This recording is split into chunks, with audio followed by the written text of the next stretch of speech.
All systems go. Cleared for takeoff.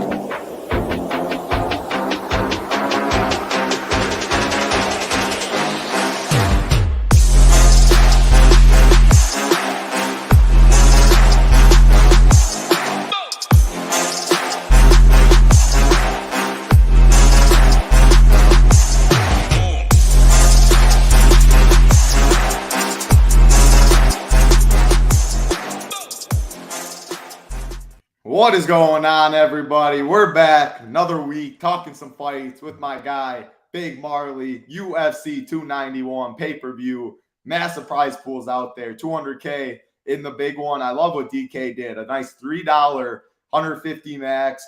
Costs $450 to max it if you want, but otherwise you can still throw 20 in there, 30 in there, and have a chance. I actually don't remember the top prize, but like 39,000 people in it. So I know the top prize has to be pretty good. Love how they do that. Multiple different. If you can't afford, I think it's 25 this week.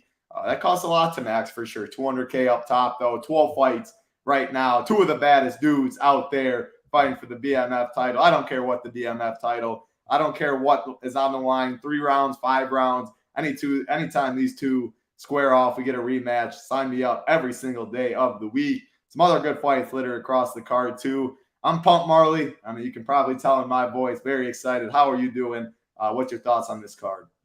Yeah, man, I am super pumped. This is Appointment TV. You cannot miss this main event. It's my favorite main event. You can't make a better matchup, in my opinion. I don't care if there's a belt on the line or not. This is worth the money alone. Then you get 4 other fights thrown on the pay-per-view as well. You're going to the fights, front row, so you're going to have a time of your life, hopefully cashing in on DraftKings as well. But I am super stoked for this card. Hopefully it's a good one on DraftKings, but I know the main event's going to be a good one. I expect fight of the year. Yeah, I expect. Anyone out there, if you didn't watch the first fight, go back and watch that. One of the best fights you will ever see. That's why the line is where it is. Poirier got the job done in the 4th round, but man, those leg kicks from Gaethje. Gaethje was winning early. It was a hell of a fight. I expect nothing less. And yeah, even if I'm drawn stone dead after a couple fights, which let's hope not, I'll still have the time of my life. I cannot wait, no doubt. Heading out to Utah in a couple hours. That's why we're doing the show today instead of the usual tomorrow. But Siggy in chat, what's going on, my man? All we appreciate from this show, like button, subscribe button, helps us out a ton. Also got to shout out our partners at Drafters. Use that promo code SHIPIT. They will match $20 all the way up to $100, match 100%. So you deposit $100, use that promo code SHIPIT, you will get $100. Big Marley and I do best ball shows every single week in the Discord too. $300K up top for $20, and then they also have $30K up top for $3. So make sure to use that. And if you want all of our content at shipitnation.com, PGA, MLB, MMA, best ball, and then NFL will be coming up. NBA will be coming up. All of that, one low price, $59 a month, $599 a year, which comes out at $49 a month. All my stuff will be going up tomorrow. I got almost every fight broken down already. Want to watch weigh-ins, see a little more line movement before I get everything up. Marley's fight rankings will be up. Our core plays. Hoop will have his core play. He's always in the streets. Tier rankings, everything you need to be successful at MMA. Hebrew Cheetah, he's going to be at the fights too. Can't wait to see Rio this weekend. Rivers as well. I haven't looked into that. I get enough drafter pick'em takes, so I haven't looked into that yet. Maybe in the future I'll take a glance, but I'm able to get enough money down on DFS and bets. I loaded the clip a little bit on Poirier last month, so no additional money I need to get down. So I didn't take a look at that, but maybe in the future, Rybars will take a look. All right, Marley, I say we get right into it. 12 fights on the card. Hopefully we keep all 12. That's the big thing. But starting it off first, Miranda Maverick, Priscilla Cachoeira. The only women's fight on the card. Yes, the only women's fight on the card here. Big favorite is Miranda Maverick, one of the biggest on the card. Minus 270 in some spots, minus 310 in some others. Cachoeira's definitely got some money coming in on her. Maverick opened minus 500, which is absolutely insane, especially after that last fight. And just slowly but surely over the weeks, money's came in on Cachoeira. Money keeps coming in on her, so it'll be interesting where the line closes. Plus 230 on the way back for Cachoeira. This fight's minus 135 to finish. Maverick is plus 185 inside the distance, and Cachoeira is plus 400. Actually, down to plus 130, plus 115 in some spots for Maverick. So good inside the distance prop, huge price difference, 9,400, 6,800. It's a clash of styles to start it off, and I think it's going to be a fun, aggressive fight. Maverick needs the fight on the mat. Cachoeira wants to keep it on the feet. The line is definitely feels wide. Maverick, after her last performance, huge favorite. Jasmine Jasudavicius, I mean, she was better wherever the fight went. Awful look for Maverick. Came in really highly touted in the UFC. Has not lived up to expectations. However, she is still young. She needs to fight on the mat. We're talking DFS-wise. I think Cachoeira is going to be one of the most popular dogs on the card. And if she keeps it on the feet, she does have knockout ability. She has the raw power, the rare power for this division. 7 of her 12 wins by KO. It's because Cachoeira all day on the feet for me. It's Maverick. Can she get takedowns? Wrestling upside. Cachoeira will be one of the highest owned dogs. I'm definitely going to have some Maverick when it comes to DFS. So my pick, I'm picking Cachoeira. At this price, it's dog or pass all day for me. No way I'm laying juice on Maverick. However, talking DFS, if Maverick's going to be about the same ownership, a little lower owned, people are going to go to others in the 9K range more. Her path, if it covers minus 270 price tag, plus 130 inside the distance isn't bad. You're looking at 4+ takedowns, 10+ minutes of control time. Cachoeira, bad takedown defense, no get-up game. That's where the line, why it is where it is now. So I'm picking Cachoeira, but because of her ownership, she might come in over-owned, and Maverick offers leverage off of that and all the upside in the world with her style. So it's dog or pass on the money line. Definitely Cachoeira there, but I have a little more interest in Maverick just due to what I just talked about. So I'll definitely still play some Cachoeira, even though she probably is going to be over-owned if I'm picking her and she has knockout upside. But I'm really curious to hear your thoughts on this because money line and DFS, I'm treating this one different. Yeah, I think that the money line, it's hard to justify because you're banking on Maverick to go out there with a smart game plan and get this fight to the ground at minus 300 because Cachoeira has the striking edge in this one and she's dangerous on the feet. If Maverick can't get takedowns, she might get knocked out. And if she doesn't get knocked out, she could get pieced up. But I do like the upside for Maverick to just go out there and shoot takedowns early and dominate the fight on the ground. This card is at elevation, so I think that's going to be on the Maverick side as well. And the more Cachoeira is getting taken down, I think it's a matter of time before she just gives up her back and possibly gets rear naked choked. So I kind of like plus 180 on Maverick by submission in this one. That's how I see it going down, maybe a second or a third round submission. She tires Cachoeira out, and then at some point Cachoeira gives up. So if Cachoeira is going to be one of the higher owned dogs, then that makes me like Maverick a lot more. I was thinking this is a fight we could possibly get away from. Maybe Cachoeira keeps it on the feet early. Maverick comes back in the second. But, man, if Maverick's going to be under-owned, I'm cool getting leverage there because I think that her easiest path and her best path to victory is going to be on the ground. If she's smart, that's where she's going to get it. And she could score 100-plus points even in a decision win. So I'm all about Maverick if she's going to be lower-owned. And if Cachoeira is going to be higher owned, you might have just talked me off of her, to be honest. I think at 68, she's definitely in play. She has 100-point upside with her knockout potential. But if she wins a striking battle, especially at elevation, if this fight's slowing down, I don't see her having any striking upside unless she gets a knockdown. She could score 70 points in a win. That could get us there at 6,800, but I would rather target the upside for Maverick on the ground. Give me her to get a second-round submission. And I'll probably get leverage. You might have talked me into getting leverage there.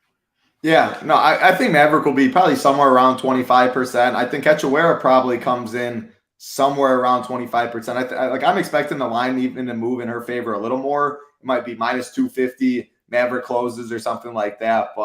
And it's interesting, like you said, would we take 70 at 6,800? So we only have, this card's a little different than the past couple we've had. We only have 12 fights on this one right now. If it goes lower, it'll be even worse. The lower the amount of fights there are, you'll take any win when it comes to dogs. She does throw a good volume, like 4.6 significant strikes per minute, has KO power. So, yeah, I mean, I would take 70 at 6,800. There's a decent amount of big favorites. There's still plenty that are minus 200 and lower, but I would be surprised if we see – I don't think we see 6 underdogs come through on this card. I like a lot of the favorites. I'm definitely expecting some of them to come through. It's definitely not a fight stat card by any means, but 6,800.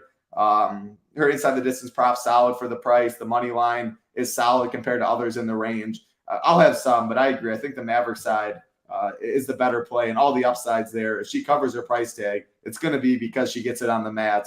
and that scores really well for DK pricing. So, yeah, John said Cachoeira's takedown defense 65%. Yup. When her get-up game, though, it's not the worst takedown defense, but the problem is once she is taken down, she just can't get up. So that's the first fight on the card. Clash of Styles, always fun to target. Next fight should be another fun one. Matthew Samuelsberger, Uros Medic, 8,600 Samuelsberger, 7,600 for Medic. Samuelsberger coming in about minus 200, minus 220 at some spots. We've seen a lot of line movement in this one. Samuelsberger opened up minus 185. It got bought down. Medic took some money. It got to like minus 140. And then Samuelsberger started taking a lot of money the past couple days. Got all the way down to like minus 230, some buyback a little bit. But seems like it's hovering around minus 200. Expected probably to stay something like that. Minus 260 for the fight to finish. Medic plus 240. Samuelsberger plus 100. I mean, just looking at all that, minus 260 to finish. Under 1.5 is like even money. Two guys that have power. I'm excited about this one. I'll let you go first, though. What are your thoughts, Samuelsberger and Medic?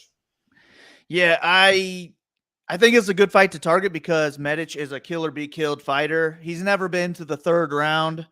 So, and he's taking this fight on short notice, up a weight class. If he wins, I expect it to be early. He could break the slate. I think he's definitely in play as a live dog with 100-point potential in this one. But I'm picking Samuelsberger. I just think he is the natural at the weight class. I think he's the better striker, especially in the second and third round. He might be in some trouble in the first round, but I expect him to weather that storm and come back and possibly finish him in the second round. I also think Samuelsberger has the wrestling and grappling edge in this one. And if he wants to take the power away from Medic, he could look for takedowns early. Samuelsberger has big-time power too, though. He has 8 UFC fights, 9 knockdowns in those 8 fights. So I expect him to knock Medic out at some point. He could get some takedowns along the way. I think he has 100-point, 120-point potential in this one. So I am going to be on the Samuelsberger side, but all this value that we're getting, he's going to be over minus 200 by fight time. He's only 8,600. I expect him to be pretty highly owned. If you want to get away from him and even go to the Medic side, hoping he gets that first round knockout, you probably kill off 40% of the field and you're live for the 200K. So I just like this fight as a whole. Right now, I have it as a 4-star on the fight rankings, but I'm kind of debating moving it up to a 5 because I do think this is an important one to target. Yeah, you pretty much hit all my points. The money line right away, you see 8,600. Like the next fight we're going to talk about, CJ Vergara, he's 8,700. Like he's down to like minus 150 at some spots. You get way better win equity at this price tag, even money to finish the fight. He'll definitely get some ownership. I agree. I do lean him, but everything like you said with Medic, taking the fight on short notice at elevation when he already doesn't go late into fights anyway, he's going to be really dangerous early. If you're betting this fight, I think you probably wait till halfway through round 1 or something because Medic could mean KO him first minute, second minute. He moves well in the feet. He has power. So I wouldn't be surprised. I'll definitely get some Medic. He's a good leverage off of Samuelsberger. Good inside the distance prop for 7,600. He's an exciting, fun fighter. So, yeah, I mean, it's going to be a banger here. Samuelsberger, yeah, he hits like a truck. The thing, like you said, and why I'm going Samuelsberger is I think he could get takedowns. And when he is on top, I think he can really wrestle, stall out minutes, get top control, land some ground and pound, just wear on Medic even more. And the longer this fight goes, the more I definitely favor Samuelsberger with the full camp and looks at better cardio anyway. So, yeah, I like Samuelsberger in this one. But, yeah, we're talking ownership. He could come around 40%, like you said. Medic could be 22%. Like, at that, if you're telling me right away, 40%, 22%, I want more Medic, and I'll be more overweight on Medic for sure if that's what the ownership is. If it's 35, 25, yeah, I think that'd be about right, something like that. But I like Samuelsberger to win that fight, though. So, like in single entry, I'm leaning him. You can always get different in other spots. But in MME with large field, you got to be 35,000 people, 200,000 up top. I think Medic makes a lot of sense as a leverage play. But, yeah, I think Samuelsberger, second round, survives round 1, takes over as the fight goes and knocks out Medic in round 2. So, we're lockstep there. Keep moving. Next fight on the card. CJ Vergara, Vinicius Salvador, 8,700 Vergara, 7,500 Salvador. So, yeah, this is the one we were just talking about. Vergara is down to like minus 150 in some spots. Vergara actually opened, let's see what he opened, minus 175. And money wasn't really moving too much until the past couple days. Salvador got some buy. kept moving up. And I think it'll probably stay around minus 150, plus 130 on the way back, minus 150 or minus 190 inside the distance. Vergara's plus 165, Salvador plus 185. I mean, I love flyweights. I think both of these guys are going to get after it right away. Salvador, I give the advantage on the feet, throws good leg kicks, mixes up at all three levels. The thing about CJ Vergara is he's just a junkyard dog. I know he's going to fight for my money. We just saw it last fight against De Silva because he knocked down like 3 times, was running around the cage. Not as bad as Chandler there. He had his wits about him, but he's going to fight for your money. I think his cardio, he'll be there for 15 minutes. I'm not sure about Salvador. That UFC debut he made, I did not like against Altamirano. The dude he's trying to be a showman. He was playing the Nate Diaz stuff, messing with him, losing the fight while he was doing it too. Seemed like he was slowing down a bit. Now we're at elevation. CJ Vergara makes it a dogfight, maybe makes it a takedown or something. I mean, he's not a great wrestler. I'm just taking the guy who's going to fight for my money, who has the better cardio, I think. Might be a little tough earlier, but hey, he had some impressive fights earlier in his career in the UFC as a big dog. Clinton Rodriguez won. I thought he arguably won that fight. So give me Vergara, and then talking DFS-wise, $1,200 difference at this money line. Salvador is going to be more popular. Vergara is a leverage play right there. So it's just the opposite of that Samuelsberger Medic fight that was just 100 less. Medic will be lower owned for Samuelsberger. Salvador is going to be higher owned than Vergara, right in that same range. So yeah, give me Vergara in this fight. I'm going to have more interest in him. I'm going to be more overweight on Vergara. And I think he can survive early, take over as the fight goes, break him. And I think he gets a late finish in this one. So that's how I see it. What about you? Yeah, I'm on the Vergara side too. I think that Salvador's best path to victory would be an early knockout, which is going to put him on the optimal lineup. But I think he's going to be one of the higher owned underdogs on the card. He's got a plus 185 inside the distance line, which is 35%. I mean, that's pretty good on paper. Maybe this is a hot take. I think he sucks. I think he's really bad. I think he's very sloppy on the feet. All of his punches are just wide looping shots. I think a straight puncher like Vergara will just go right up the middle. I think he's a much better boxer. I think he is actually the more powerful striker, especially after the first round. I expect Salvador to slow down. We haven't seen Vergara wrestle yet, but when he gets into top control, he's solid, and I expect him to control the fight if he does look to wrestle. I just don't really see many paths to victory other than a knockout for Salvador. Maybe a bad decision, but I'm just going to go way underweight to Salvador in this one. If he's going to be a popular underdog, I'm going to be overweight to Vergara instead, get my leverage there. I don't expect him to put up 100 points in this one, but I think if he wrestles, he's got the potential to do that. He could get a knockout as well. I just think he's so much more skilled than this guy, so much cleaner everywhere. And if he doesn't get caught in the first round, I expect him to take over and win this fight and go a hard 3 rounds, even at altitude. So give me Vergara to win 30-27. Yeah, I love it. I do think he does. I think he is the most popular underdog on the card is Salvador. I mean, the money line keeps going in his favor, plus 185 inside the distance, the best one. Vergara, one of the lowest owned in the upper tier. So just game theory that way. So we talk about it a lot on this show. When I play the large field tournaments, don't want to be holding hands with everybody else. Vergara will help you get leverage off a popular Salvador. I think he wins in a vacuum anyway.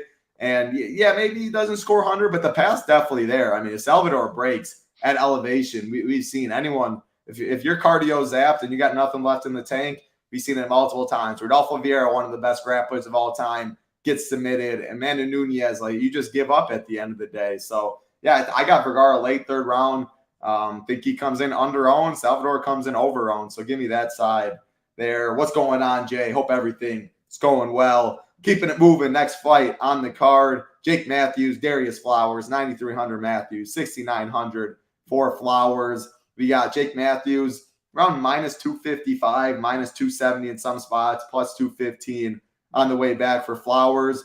This fight is minus 300 and inside the distance. Jake Matthews about minus 125 to finish. So Darius Flowers is taking this fight on short notice for Miguel Baeza. He hasn't fought almost a year ago on Contender Series, picked up a 1st-round win. He's an interesting fighter. He definitely has a lot of power. He sits back, he's patient, and then he'll just go in flurries and go in bursts. And if he connects you when he does move forward, you definitely might go to sleep. And Jake Matthews, that chin is definitely a concern. However, man, Jake Matthews, he came into the UFC as a young kid. He's been fighting for a long time. He looks career best against Fiallo. Then he comes back. The next performance, lays an egg. I still think he's better wherever the fight goes. Think he's the better offensive wrestler. Think he has faster hands, probably more power, maybe similar power. He's just been there, done that against better guys. So I'm taking him. However, he's 9,300. Like, how do you compare him to Miranda Maverick, to Bobby Greenlater, to Bonfim is the real question. I don't have a strong lean on these 9Ks. I'm going to play them all in my pool, similar to last week. You're going to need one. Someone's going to put up a Murdoch performance, and you're going to need them. I don't feel strongly about that. I'll take more stands on dogs this week than up top. But in a vacuum, I like other favorites more than Matthews. Hope this fight gets out around 1, something like that. But there's some unknowns with Flowers. Short notice at elevation is not a good recipe. What are your thoughts on this fight? Yeah, I'm definitely not sold on Flowers. I just think the best asset about him is his power. I mean, he could be aggressive as well. So I think he's mostly live for an early knockout in this one. Matthews was knocked down 3 times in his last fight. So it's definitely in play. But if he doesn't get the knockout, I just expect Matthews to be better everywhere. I think the worry would be that Matthews is better on the feet and he just keeps it there. And it's kind of a low volume striking match and he doesn't score well. But his biggest advantage is going to be on the ground. Flowers has been submitted multiple times. Most of Matthews' wins are actually by submission.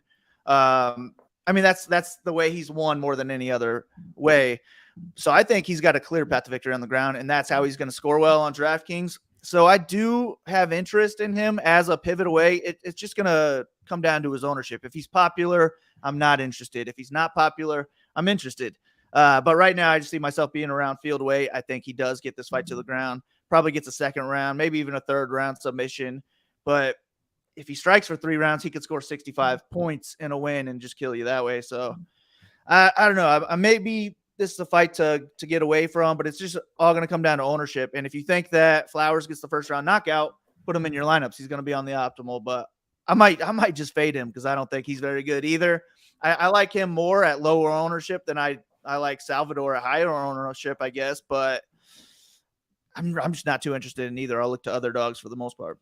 Yeah. Do you have the same? Right now, I have both these guys take as underweight too. Like, I like other fights more. I mean, this fight's tough. Like 10 of the 12 fights are expected to finish, which means you can make a case pretty much for every fighter on this card, a path to the optimal. So making fades is tough. In 150, I think I'm going to probably play every single fighter. In 20 entry, how I write the slate plan. I have 3 fades, multiple underweight tags there, so I'll cap their exposure in Solver. But yeah, it's a tough fight to feel comfortable about fades, no doubt. I think you're talking like Matthews ownership and stuff. I think the 9K range is kind of spread out. I don't think anyone's going to be like last week it was Aspinall, and then other than that, it was pretty spread out. Besides Poirier, Gaethje is going to be all the way up there. Salvador will be one of the most popular dogs, stuff like that. I think we see ownership spread out, though, in the 9K, which makes it for a lot of fun. Sean Dre, is Matthews any good? We think he's better than Flowers. He's solid, but that chin definitely is a concern. What's going on, Jake? Hope everything's going well with you. Keeping it rolling. Next fight on the card. Another fight expected to finish. Roman Kopylov, Claudio Ribeiro, 9,000. Kopylov, 7,200. Ribeiro. This fight is minus 270 to finish inside the distance. 2 primary strikers. Minus 200 Kopylov, plus 170 Ribeiro, minus 275, like I said, to finish. Kopylov minus 110, Ribeiro's plus 250. So, I mean, right away, anyone that's plus 250 in the lower tier, 7,200 to finish a fight, I'm going to get some, especially because I don't think he's going to get some ownership. Like I said, everyone will, but I think Cachoeira is higher owned, Salvador is higher owned. There's going to be higher owned dogs. So, I'm going to get Ribeiro, no doubt. He has all the power in the world. First round knockout is definitely in the realm of possibilities. However, I'm picking Kopylov because he's the way more technical fighter. I think the straight shots get to Ribeiro, the loopings. To give me the technical, the straight shots over the power and the looping shots all day of the week. Ribeiro slows down as the fight goes. Kopylov's fought the better competition. Kopylov can take a punch. Like, it feels like a Kopylov spot. However, I mean, Ribeiro can knock out anybody in the world, man. If he lands, he touches your chin, you're going to go to sleep. He's a scary, scary man. But yeah, give me Kopylov, straight shots. I'll say second round. I think he starts taking over late first round, maybe gets a finish then. Otherwise, second round, I think he puts him away. But I don't necessarily want to say fun fight, because I can see these guys both staring at each other for a little bit, respecting what's going to come back the other way, which wouldn't be fun. But when these guys land, fun things are going to happen. So what do you see in this fight? Yeah, I've been going back and forth with a 3 and a 4-star fight on this one, because minus 275 for the fight to end early is solid. So that makes it a 4-star fight on paper.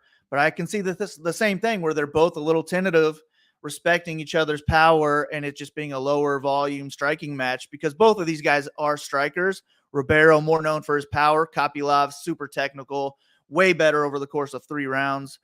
But I don't expect either one of them to mix more than, one takedown in there. If we don't get a knockout, I don't think we're going to get a high score in this one.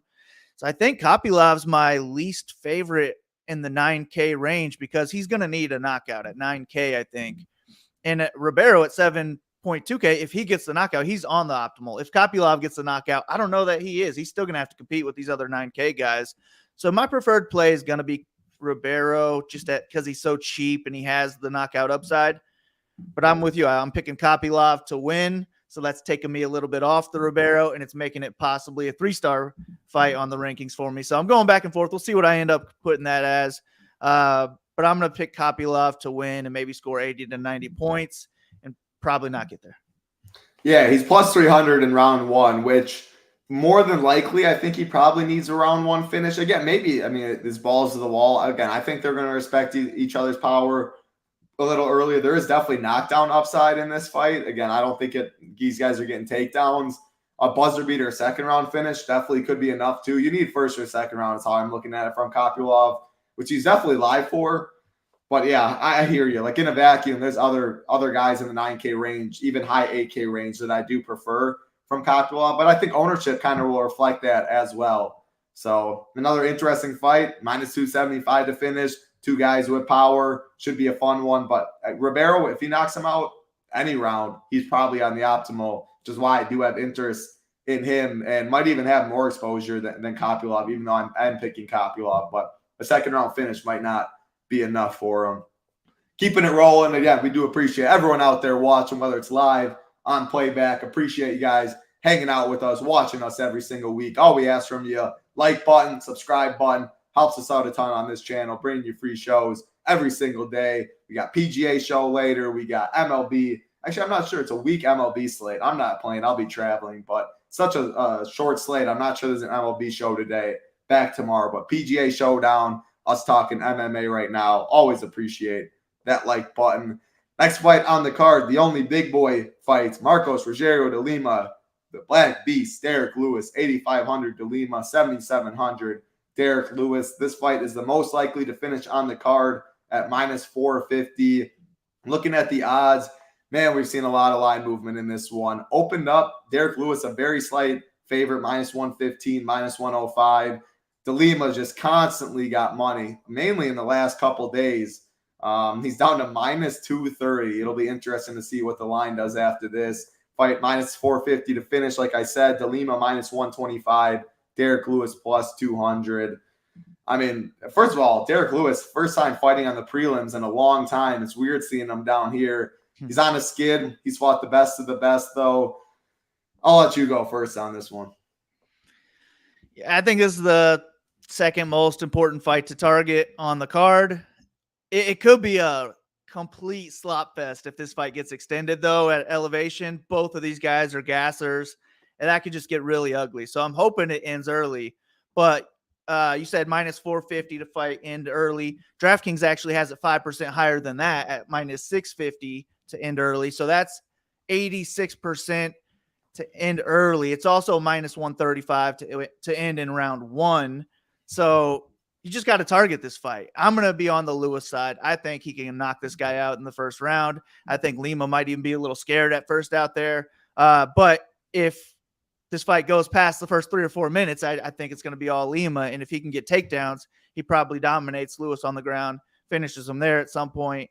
So I like both sides, but I think it's a little bit closer to a pick'em fight.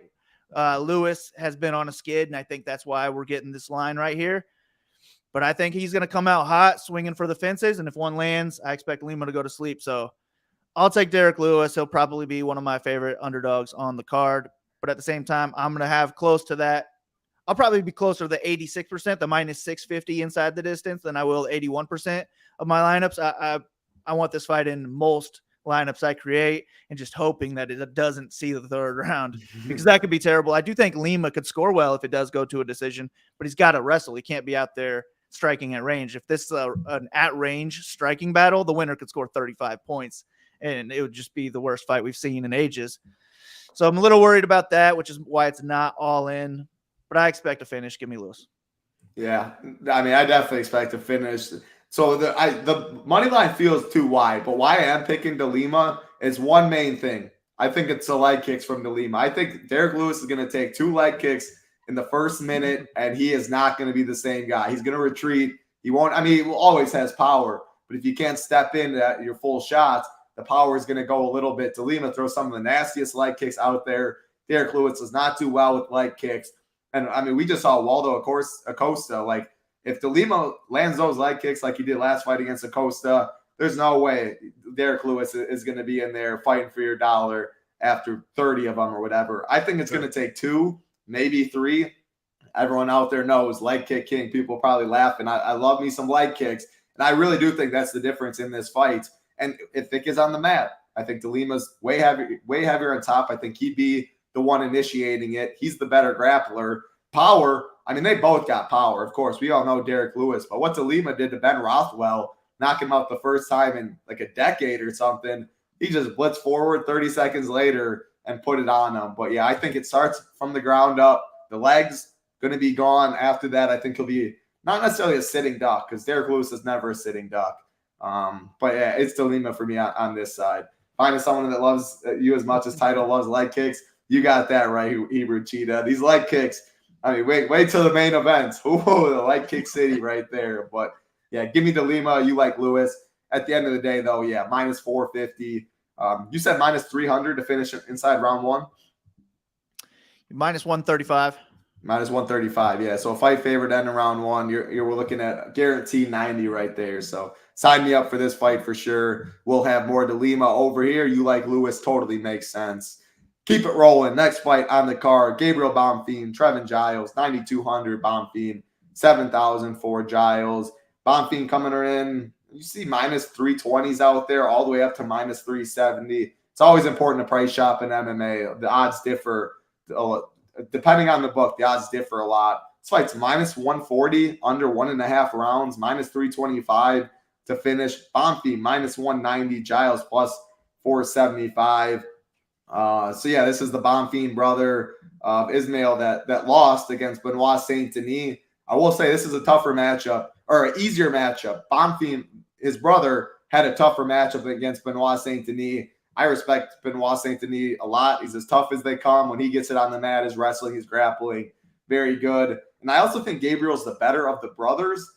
I think if his brother won, I think this line's probably like minus 360 to minus 400. Definitely could be wrong, but I think just seeing the last name and the Bonfim brothers coming into this together kind of get priced similarly.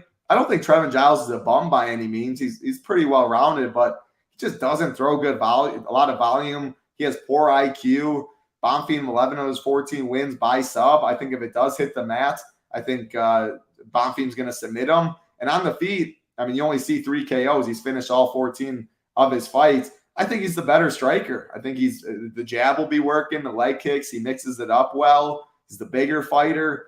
I just got Bonfim all day in this one. I'm fading Giles in 20 teams and below. If it hits the mat once, I think it's probably over. On the feet, I still give Bonfim the advantage. So, yeah, I'm rolling with them. If Giles wins, again, I might have a little, my 150, but I'll be drawing very thin for sure. So this is an important fight for me. I got Bonfim. What about you? Yeah, Bonfim's going to be probably my favorite play on the card. He's definitely my favorite play in the 9K range. He's got 100% finish rate with 14 fights. He's only been to the third round twice. He's dangerous, man. This is the Bonfim brother I'm more excited about. He's dangerous on the feet. He's really dangerous on the ground as well. And I expect him to have a big edge in the first round here. I would worry about the fight being at altitude. maybe Giles can come back and win the second or third or finish in one of those rounds. Yeah, I'm not going to have much interest in Giles either. His last 4 decision wins, he scored 73, 58, 51, 73. I'm not interested in any of those, even at 7K. So I'll be all over Bonfim. He's got a minus 190 inside the distance line. That's 65%. So I like being around that 60, 65% Bonfim because he's my favorite player on the card. I'm going to be super heavy on the main event, which is right in the mid-range, and I just think I'm going to be able to afford a lot of Bonfim. So he's going to be my first guy I'm clicking in a lot of hand build lineups, and Giles will be a fade for me. I think he has potential if this fight gets extended, but I don't know that he has a high ceiling, even if it does get extended. So I'm all on Bonfim in this one. Yeah, lockstep right there. And I think Bonfim has 15 minutes of cardio too. Maybe I'm wrong. But man, young guy, trains with good. I expect him to have 15 minutes of cardio. I don't think he'll need it though. I think he'll get Giles out in round 1 or 2. I'm going to say submission. He doesn't shoot for many offensive takedowns, but if the fight finds its way on the mat any single way, I think that is all she wrote. But he can knock him out too. I like him on the feet as well.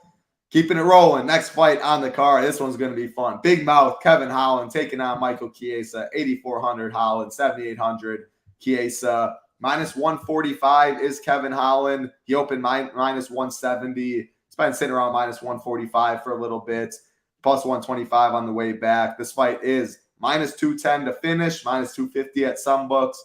Chiesa plus 275. Kevin Holland plus 105. I'm looking at it. Clash of styles. Kevin Holland on the feet all day long. Michael Chiesa wants it on the mat. He has the advantage there. What side do you lean? How do you see this fight going? Oh, man. I'm leaning Holland just because he has more ways to win. Chiesa's really only path to victory is getting in top control and grinding out minutes or getting a submission. Holland could have that same success. Like, he's decent in top control too. His takedown defense is the worry, though, and that's what puts Chiesa in play. Chiesa has one of the higher ceilings on the card. He could get multiple takedowns en route to a finish. But Holland is going to have a huge striking edge in this one. If Chiesa can't get takedowns, I just think he's in a lot of trouble. So at 8.4K and 7.8K, I think this is going to be an important fight to target because we probably see a lot of grappling. Maybe both sides get multiple takedowns in this one. But I expect a finish. So if there is a finish in this fight at those salaries, I think that the fight will end up on the optimal lineup. I prefer Holland because he's got more ways to win. But, man, if I need the $600, I might end up with more Chiesa exposure than Holland. I really don't know on this one. I've only built a few hand builds so far, and I know I've targeted this fight. And I got both guys, so I'm just going to be heavy on the fight as a whole. Right now, I'll say my preferred play is Holland because I'm picking him to win. But who knows? Maybe I end up with a lot of Chiesa. Yeah, no, this fight, I'll let Solver kind of dictate what it wants to do. If I'm making a pick, I'm going to slightly take the dog money. I'll take the 600 savings in Chiesa. At the end of the day, it's not very often. Holland's not a bad grappler by any means. He's actually a good grappler. He's a black belt. It's mainly he can get. I don't think Holland's going to submit Chiesa. Didi said it in chat. If Chiesa gasses, which he can slow down as the fight goes, we don't know. He's been up there. He hasn't fought in a while. He's been up there. He has a gig with the UFC, does commentary. He's up in the booth, all of that. I love his fight IQ in this fight, and I think he's going to be from the get-go trying to wrestle, make it dirty against the fence, peel him to the ground. He is the better wrestler. Think he can stay safe on top, threaten with the sub that way. And again, if the line was flipped, I'd probably be picking Kevin Holland and saying, keep it on the feet. He was the natural. He was the middleweight. He wasn't a natural middleweight, but he fought at 185. Chiesa used to fight at 155. No way Holland's ever making 155. Granted, Chiesa was the biggest 155er there is. So both guys fill out good for the division. Holland's still 2-inch height advantage, 6-inch reach advantage. So playing devil's advocate, I'd probably, whoever this side is, and I don't love many dogs on this card, I was just going to take the price difference, the dog money. Chiesa, that is, I'll take the wrestler. If I have to pick the wrestler, the grappler, with that price difference and with the dog money. But on the feet, it's Kevin Holland all day. That jab will be right in his face. Chiesa's just got to close distance early and often, and I think he does, so I'm going to pick him, take the savings. But at the end of the day, if I'm building all my lineups, I love my exposure. and I have more Holland than I do Chiesa, I'm good with it too. I'll completely ride with that. So close fight will be a fun one. Oil meets water, striker, grappler, always fun. 2 targets. We just saw last week, the Barres-Filo fight. Barres drops them early, all the advantage on the feet. Next thing you know, Filo gets 1 takedown. That's all she wrote. Not sure it'll be quite as binary as that fight, but that's how I see it in this one. Couple more fights on the card. Oh, this one will be interesting. People already talking about it in chat. Why is Bobby Green the biggest, highest priced guy on the card? Because he's the biggest favorite. 9,500 Bobby Green, 6,700 Tony Ferguson. Bobby Green minus 400, plus 300 on the way back for Tony. This fight is even money to minus 110. The fight finishes plus 140 for Bobby Green, plus 650 for Tony Ferguson. I'll keep it short and simple. Tony Ferguson is over the hill as it gets in my eyes. I bet him pretty big against Nate Diaz. Last fight out, I could not believe what I just saw. I thought Nate Diaz had 2 feet out the door. I knew Tony Ferguson was washed. I didn't think he was that washed. I learned my lesson. I lost Chiesa on him. He's a fade for me. I don't know. If I fade anyone in 150, it will be Tony Ferguson. Maybe I'll just throw a couple shares in there so I could still be live, sitting at the fights. If I'm somehow live late, that's what I want. So I'm not for sure if I'm going to fade him in 150. I'm definitely going to fade him in 20 teams unless I think Tony's so washed. Bobby Green, should he ever be a minus 400 favorite? In this fight, I think so. Very few matchups, though. I mean, it's Bobby Green all day. I think it stays on the feet. I think he's the better striker. I mean, speed, movement, just whoever Tony's fighting, I don't see myself putting money on him. What you got in this one? Yeah, I'm on the Bobby Green side. Tony just looked so bad in his last fight. Just sloppy, slow. He's just over the hill. So I got to pick Green, but it's just, man, minus 400 against a guy who would have been favored, 2 or 3 years ago. It's tough to lay the price. I'm not going to be betting Green, but I think I like him a little bit more than Kopylov because he could get the knockout as well. But he's a high volume striker. In his last decision win, he scored 105 in a pure striking match against Hakparast. He also scored 111 in a decision win against Venata. So I just think he has more ways to hit 100 plus than Kopylov. But I'd still rather pay less for Bonfim. If Maverick's going to be lower owned, I'd rather pivot to her too. So it's more so green or pass. I think that, unless Tony turns back time and he does look good at minute winning, I think he's got to get a finish here. And he's like plus 650 to get a finish. I'm not too interested in that. Maybe I get 5-10% exposure, I guess. I'm not going to X him out of my player pool because he's so cheap. But I got to pick Green to win. I think he probably scores 90 points or so in a win at 9,500. I'm guessing that doesn't get us there, so I'd rather target other people. But I think I might end up with 15-20% Green, something like that. Yeah, that's another one.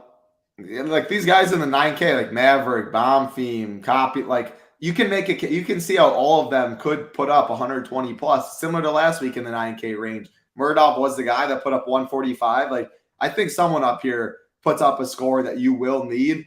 If you don't play any 9K fighters and you just go start in the high 8K range, Poirier, Gaethje's right there in the middle, Lewis, Lima, 85. Like there's Holland right there in the mid tier. There's good mid tier fights where you could avoid that whole range. But even I think one of them puts up a pretty big score. Just which one? Like Bobby Green, I think he knocks out Tony Ferguson probably late. But if I think he's as washed as I think he's as washed as it all comes. So I don't think he can be in there for 15 minutes against Bobby Green. He's going to be landing the jab, throwing good volume. When he starts feeling himself, he gets in a rhythm. He'll take more shots. When he realizes Tony has nothing coming back his way, I think it'll get ugly. So I think he puts up 100 here. He's 9,500. 110 still might not be good enough, especially that I don't love too many dogs. So, yeah, he'll be in my pool. I'll be mixing those guys up in the 9K range. No chance Tony gets on 20 teams or less. The qualifiers I play, the Haymaker, single entry, he won't be on those teams. Not even sure I'll make my 150. He might, but I'll cap his exposure for sure if he does.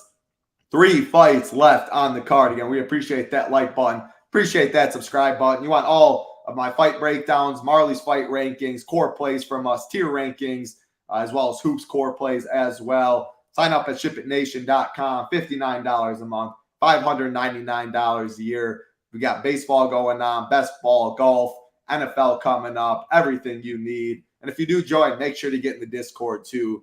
Think you will love what you see. 3 fights left, Marley. This will be a fun one. Steven Wonderboy Thompson, Michelle Pereira, 8,800 Wonderboy, 7,400 Pereira. I think Pereira is going to be one of the more popular dogs on the card too, just because 7,400, he's plus 130.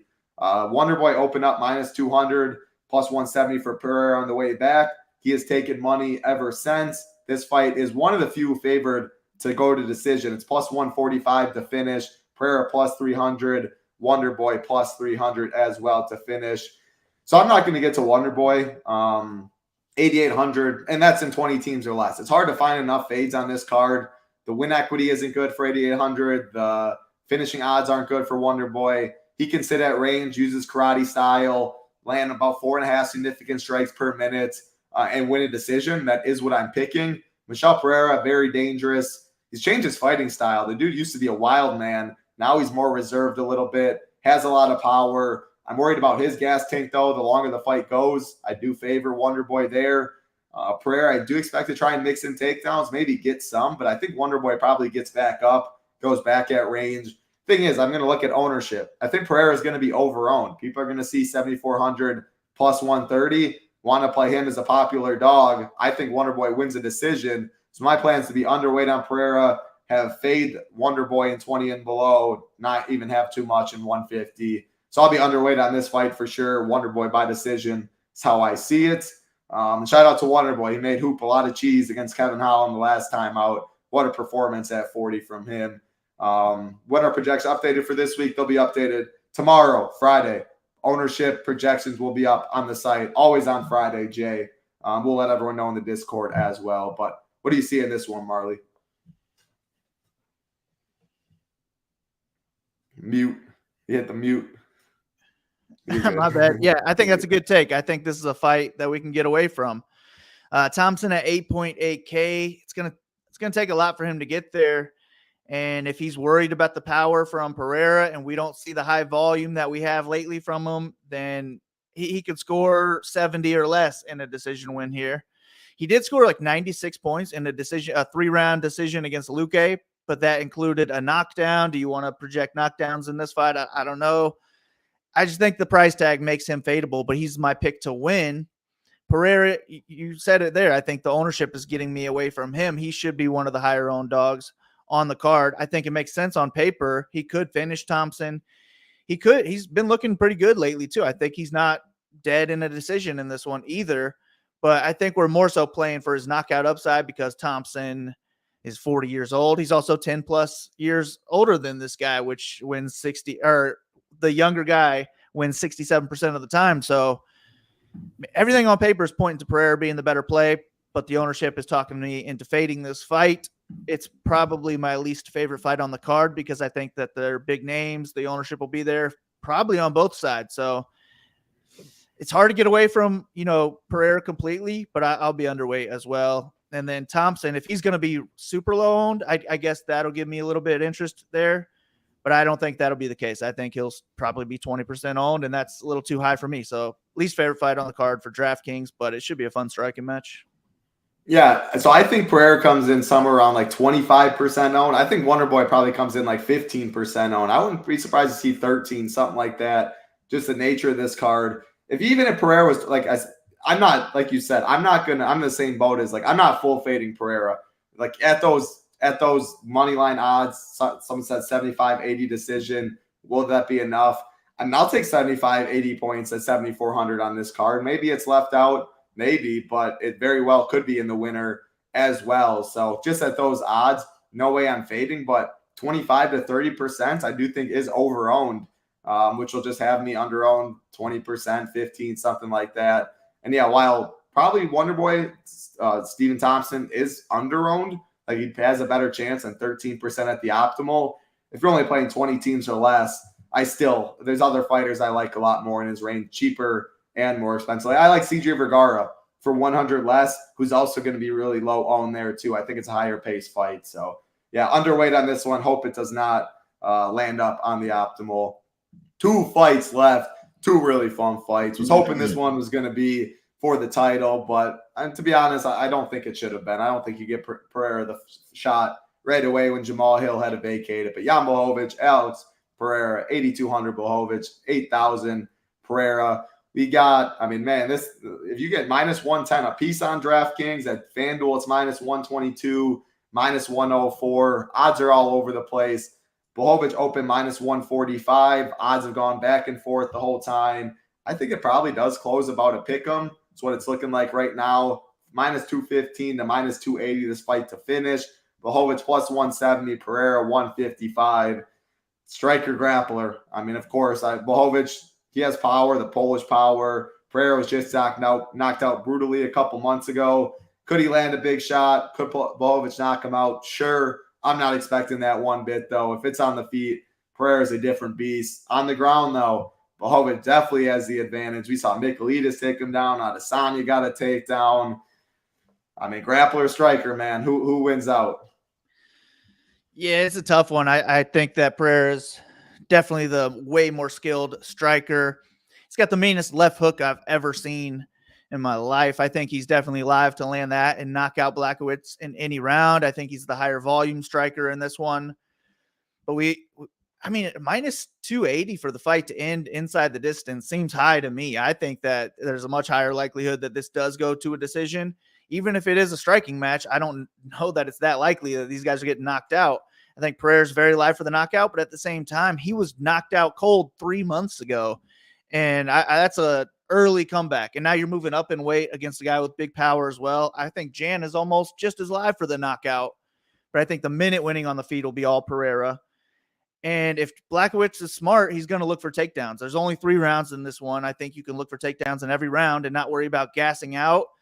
The only time he's looked to wrestle is against Izzy, but this is the same thing. This is the same thing where he's not the more skilled striker. He did pretty okay against Izzy on the feet too, but Pereira's just going to be a bigger, stronger guy. So I think you want to get this fight to the ground. And if this fight goes to a decision, the only guy that I see scoring well is Blachowicz. So I'm going to be more so on him because he has more ways to hit 100 points.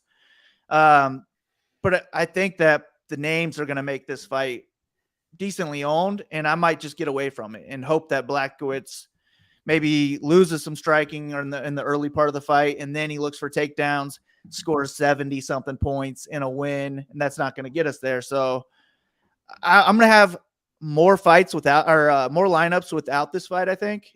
But if I'm just picking one of them in a single entry, I'm going Blachowicz.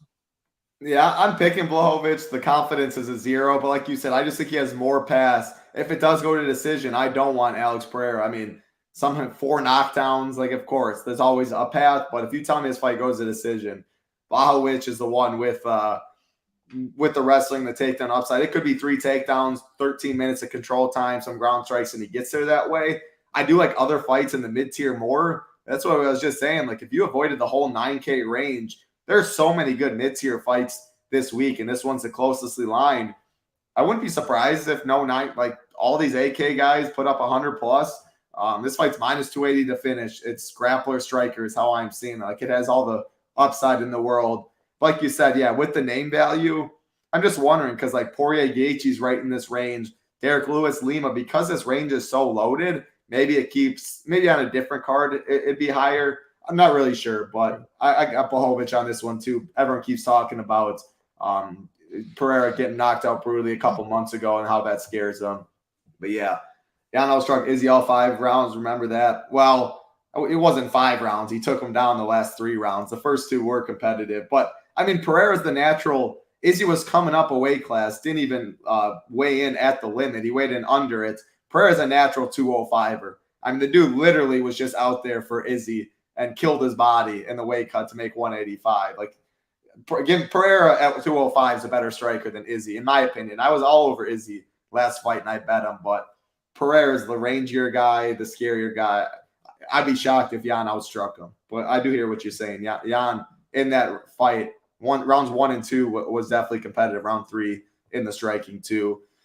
Last fight on the card, man, this one's going to be fun. No title belts on the line. The BMF belt on the line, though. 5 rounds, rematch. Dustin Poirier, Justin Gaethje, 8,300 Poirier, 7,900 Gaethje. This fight opened minus 125, plus 105 for Poirier. He has taken some steam. The fight's now minus 145 to minus 160 is Poirier. Minus 260, fight ends inside the distance. Poirier plus 120, Gaethje plus 225. I bet this fight a month ago. I took Poirier at minus 120. I thought he was going to close somewhere in the minus 150 ballpark. I don't love it at minus 150. At minus 120, though, I mainly did it because I thought I'd beat CLV. And I do give the advantage to Poirier. The leg kicks, he can't be taken as many as he did against Gaethje, but I think Poirier is the more technical guy. We saw it in the last fight. It was Poirier with the head strikes. It was Gaethje with the leg kicks. Eventually, Poirier landed another head strike. Gaethje couldn't take it anymore. Both these guys been through all the wars in the world. Their durability looks good. If I had to give an advantage to durability, I would give it to Poirier. But at the end of the day, with all the damage these guys are taking, 34 years old, they're going to get bonked with one punch and be put out to sleep pretty soon here. So durability can go at any time. I don't think this fight gets 25 minutes. I would be very surprised. Poirier said they'll be talking in the hospital if so, because it will get gross if it is. Check the leg kicks. I got to hope Poirier does that. Both guys are going to beat each other up. Poirier ripped to the body. I think Poirier will just I'm not necessarily break him, but I just think the harder shots, the jabs, I think the striking, I just got to go with the more technical guy in Poirier, and I think he has the durability advantage. But minus 120, I liked Poirier. Minus 150, no chance I'm betting it there. I'm going to have 100% of this fight. First thing I do in Solver, 20 teams and less. One of these guys is going to be in all of those lineups. 150, I haven't quite decided with how good the mid-tier is and how high owned this fight will be. But, man, I'm expecting a war. I'm expecting a finish. I think one of these guys are on the winner. Siding with Poirier here, but I'll definitely have some Gaethje. What do you got? Yeah, 100% all-in fight. I'll actually have more than 100% because I plan on stacking this fight in a couple GPP lineups, just hand building a couple stacks in there. But, yeah, Hebrew, I would do minimum one of Poirier or Gaethje in this one. I want it in every single lineup I build. I think you can make cases to not use it just based on it being in almost everyone's lineup. And maybe it's just so back and forth that the winner puts up 85 points and doesn't get there. But, man, I just expect a war in this one. We got 5 rounds. We don't even need a finish in this one, but it is minus 250 to end inside the distance. The winner could put up 110, 120 plus in a decision, though. So I just can't wait. I think whoever you're picking, get some leverage on that side. I will just have this in every single lineup I create personally. I think my pick is irrelevant for giving out advice. But if you want to see who I'm picking, you can go to shipitnation.com, check out the fight rankings. I will put it in there, but I just can't wait for this fight. I think this is easy fight of the night, but I think it's our fight of the year too. My favorite matchup of all time, the two most exciting fighters in UFC history, in my opinion. They're both allergic to boring fights. We're not going to have a boring fight in this one. Title's going to gas out cage side cheering on this one. So I can't wait for it. Even at elevation, these guys are going to fight for your money in 5 full rounds. Man, I'm so pumped. This is worth the pay-per-view money alone. So stoked. I got goosebumps on my arms just thinking about this fight. So let's go. Can't wait for this one. All in. Oh, I'm so pumped. I keep the girl, she watches UFC. She's going to be there with me. She watches some, but she doesn't love all the violence. I said, you're going to hear every leg kick, every punch, everything. This will be as nasty of a fight as it gets. I can't freaking wait. I just hope I got a sweat. If I'm on the Gaethje side, maybe you'll be able to hear me. If I do have a sweat, you might know. I'll be yelling for one of them.